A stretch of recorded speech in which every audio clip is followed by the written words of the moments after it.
In today's video, we're sharing how our travel mistake delayed our entry to Vietnam. By watching this video, we hope to save you time and money and ensure you have smooth travels and trouble-free entry to Vietnam.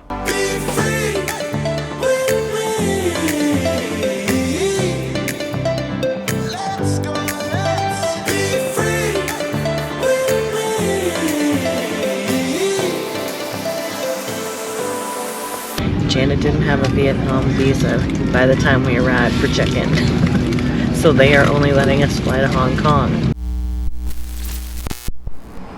Hey folks, are you planning a trip to Vietnam? If so, this video is certainly for you. Visa requirements changed in January 2024 and we got caught off guard, and we want to share some information with you so you don't make our mistakes.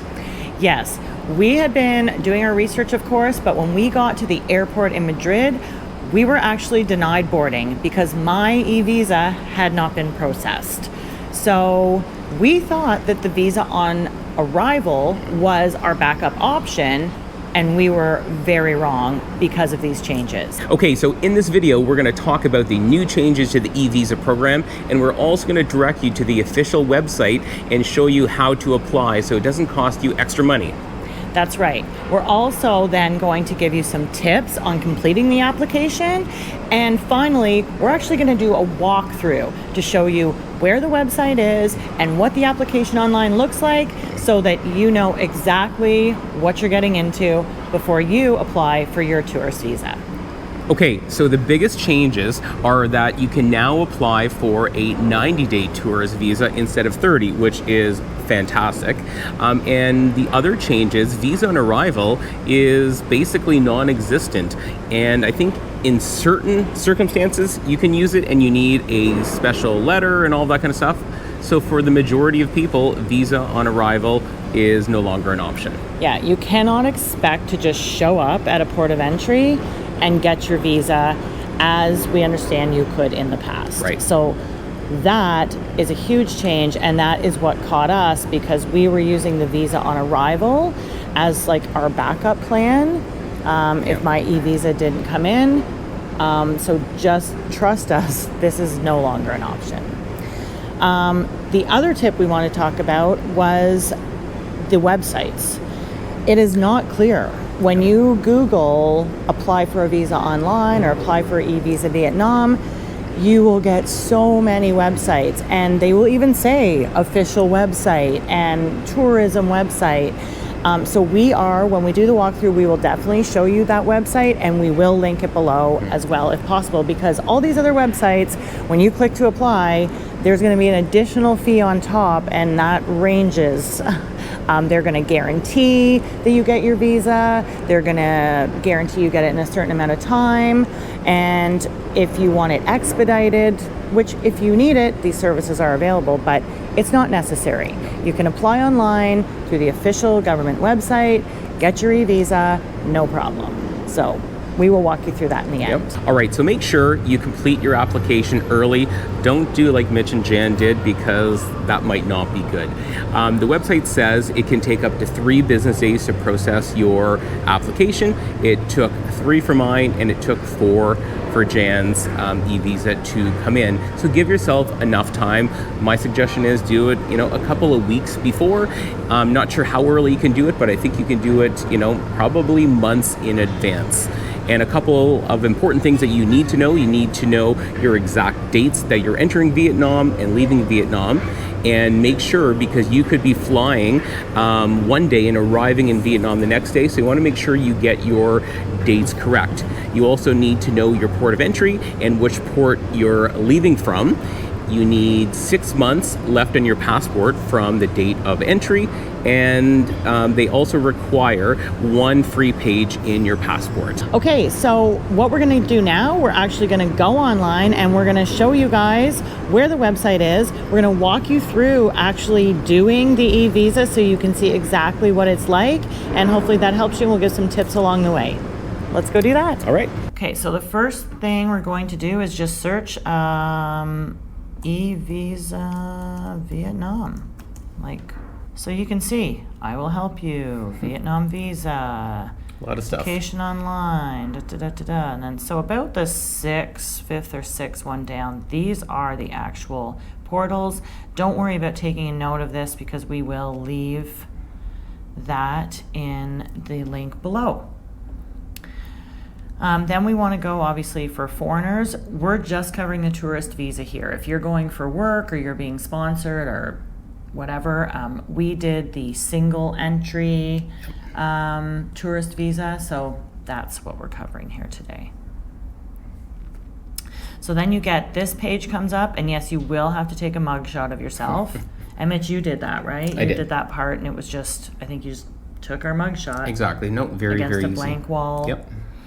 And then did we also you have to have your passport handy because we had Correct. to take pictures of that. Yep, for sure. So you'll know you're on the right website because it tells you right here, $25 single entry electronic visa. Now that's 25 US. And your application will be processed in 3 working days. Not always. Or 4. And remember, that's working days. So if you're looking at having a weekend in there, Friday, Saturday, potentially a Vietnamese holiday you don't Right. know about, you need to make sure about that. Okay, anyway, we will just carry on. We have to confirm that we've read carefully, and we're going to hit next. So again, this is just showing you the samples of the passport. And then we get into this. So standard, right? Yeah, Like- just your basic information, your date of birth and nationality. They do ask you religion, and you do have to answer that question. What else? Like email addresses, just the standard information. No, they don't check that. I was baptized, but I'm not a practicing anything. So I did just pop something in there. So it is anything with the red asterisks, you're going to have to complete. Mm-hmm. So put in information to the best of your knowledge. Yeah, so the ID card number, not exactly sure what that's for. Originally, I thought it might be for my passport number, but it's not. There's another section for passport information. So at least for Canadians, just leave that blank. And then if you've ever used any other passports, or if you've been to Vietnam before, obviously, if you have multiple nationalities and violation of Vietnamese laws, hopefully not, but if you check yes, you're on your own from here. Yeah, so this section right here is the important one where you have to enter your dates. So the date that you arrive and the date that you are going to leave Vietnam. Mm-hmm. And of course, here you're going to have your... we picked ordinary, right? I don't Correct. know why it says official. So if you're just an ordinary, Yep. average guy, you're going to pick ordinary passport. Again, your number, Yep. date of issue, like we said, all this information's on your Correct. passport. Yep. Okay, if you hold any other valid passports, you have to answer that. None of this contact information, this is your contact Yep. information. Okay. So this contact information, again, hopefully you know your address. Have an emergency contact who's not traveling with you. Your occupation, or if you're retired, just retired. And then your purpose of entry, which of course in our case it's just going to be tourism. So this information isn't necessary. The agency, organization that's hosting you, that would be if you had someone sponsoring you, from Right. what I understand, so we won't be covering that. And here's where we get into our length of stay. Correct. So something else you'll notice, so you do want to put in your intended, it does say intended length of stay, so I'm assuming this could be different intended date of entry. I would Right. certainly not make this later than you plan to enter, so definitely make it the earliest intended date. And as you see here, this is what we were talking about, where you need to know some information before you start this, because it does ask you for your, because it does ask you for your entry through which checkpoint. Now, it does say intended entry gate, so I'm not sure how sticky they would be about that, but you do sort of have to have a general idea. And again, this is airports and land ports, and seaports. So whether you're coming by boat, automobile, train, or plane, you're going to need this e-visa.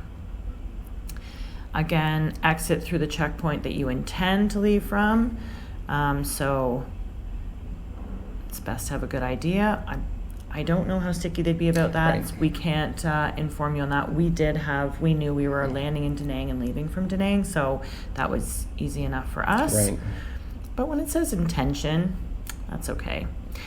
And then your intended temporary residential address. So that would be we chose our Airbnb. You could use a hotel address, just something in there, but sort of have the full address, because you do have to check your city and province, which is in a drop-down menu. Phone number is not necessary to enter. And then answer some other simple questions. And then they want your intended expenses. So Right. What did you do here? Because Mitch filled out our application. Yeah, so all we did, we took our guesstimate of how much we were going to spend in total for accommodations and food and all that kind of stuff, and we just split it in half and put half on Jan's and half on mine. And then it does say who will cover the expenses. So this, would be the applicant, other than, again, if we were talking about if you're sponsoring someone or you're being sponsored rather. So, it's not saying, is your spouse or sugar daddy covering it. It's just put the applicant. Yep. And then, it says type and then how, they actually want to know how you're going to be paying for these expenses: cash, credit card, or traveler's checks. We put credit card, I think. Is that what you? But do traveler's checks still exist? Like, are we in 1981? I don't know who in Vietnam would have taken traveler's checks. We don't recommend that option. They do take credit card in a lot of places. Definitely. So definitely plan to use your credit card in stores. Yeah. Major restaurants, obviously street food vendors and markets, you're going to have to pull out your cash. But those are your options. And then the last question they ask is if you have health insurance arranged. So that would be even, if you have coverage on your credit card or through work or any sort of temporary, then you would want to say yes, that you do. And that's it. Then you're saying that you have truthfully declared everything, you're ensuring you're not a robot, and you are able to review your application form before you submit it. And the next section is where you would upload your mugshots that you took of yourself. And pictures of your passport. Right. After you do that. And then, because we haven't completed the passport, we can't take you to that part, but Mitch can maybe talk more to what happens after you submit it, because I think you get a number right away. Yeah, like you get an email and you also get the confirmation on the screen that you've submitted, and you get a registration number. And the registration number, along with your passport number and your name, is how you can track your application. You will receive an email once your application and your e-visa is approved. However, that's hours after. And in our circumstance, every hours minute meant everything. Exactly. So we'll just show you quickly how you can search for your application on the website. Okay, so I'm going to get out of here. I'm going to let you take over that. Yeah, that's good like that. So right up here, search. E-visa search, very easy. Okay. So registration code is a code that you will receive. That you'll receive. Your email address, and sorry, I thought it was passport, but it's not. Oh, so your email, your date of birth, and just enter the CAPTCHA and search, and it'll tell you right now if it's pending or if it's been granted. Or it says in processing. So yeah, and it was hours. Like, we checked online finally when mine was ready, and I didn't get an email for hours after that. Yeah. So, and it works really well. Like, you can just go in and check it. And then, even though you haven't got the email, when you check it online, it comes up processed. You can screenshot it, print it, download it right from there. And we had no issues at the airport. We had it printed, but they were just looking at our phone, and it's only the people who are checking you in at the airport that look at your e-visa. No one else asks for the e-visa. So once you're through that process. Yeah, because even at immigration, unless it was already tied to the passport when it was scanned, could be. We were not even asked once we got to immigration in Vietnam for this. So, I mean, again, we're not saying don't print it, but we're not they say to print it, Right. but we had no problem with it on our phones. Again, we always do little tricks. We screenshot anything like that because we don't want to run into Wi-Fi problems.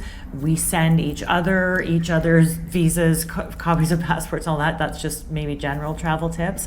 But just so you're not panicking or your phone dies or something, then if you're traveling with someone else, they have that information. So, but if you can get it printed, get it printed. You know, most hotels or anything will print that off for you. So anyway, we hope this helps because, we really got stuck. We ended up paying, we had to rebook flights to get us to Vietnam. We made it, they did let us board to Hong Kong, but we missed our connection because we weren't checked into our forwarding flight. Although I did have the visa in hand. By the time we landed, actually before we took off, we were on the tarmac in Madrid and we checked online and I had it, but that was too late. Just to avoid these things. And again, I think because we had been researching, or maybe you've been to Vietnam before and are like, oh, visa on arrival so easy, if I don't get it in time. And we aren't the only ones because we've run into an American, a couple of Canadians that this happened to, and really sad, especially the American girl. She only had 2 days in Vietnam. Yeah. She only ended up with 1 day in Vietnam, and she paid $325 to get the application or the e-visa fast-tracked in 15 minutes. Yeah, at the airport, but then still missed a whole day. Which is ridiculous. Yeah. And again, when you go on, there's so many websites that advertise, they'll do it all for you and all that, and of course they will for money. Yeah, so if you do need it expedited, it certainly is available, but we hope that this helps you definitely save money. Only spend what you need to on your e-visa. It does work. Just do it early. Yeah. Don't guarantee necessarily 3 business days, but there are the other options if need be. So for sure. Anyway, we hope this helps. And if you have any questions, just drop them below or any comments. And otherwise, we'll see you in the next one. See you in the next one. Bye. Bye. Be free.